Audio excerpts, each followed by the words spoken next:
शाळा शाळा म्हणजे काय तर वादळापूर्वीची शांतता, शांत निरागस गोड पण एवढ्या मोठ्या आयुष्याचा एक क्षणिक टप्पा, मनसोक्त भरभरून निस्वार्थी गप्पा. शाळा म्हणजे काय तर वादळापूर्वीची शांतता.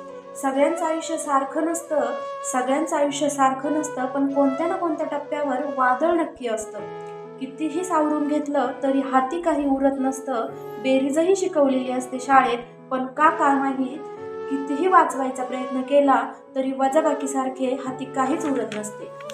विषय पैशांचा नाही बरं का, हल्ली नात्यांचाही गोंधळ असतो सारखा. आवरता सावरता नाकी नऊ येते आणि रडायला हल्ली वेळही नाही आणि जागाही नाही हक्काची. मग फिरून आठवण येते त्या शाळेतल्या बाकाची. शाळा म्हणजे काय तर वादळापूर्वीची शांतता.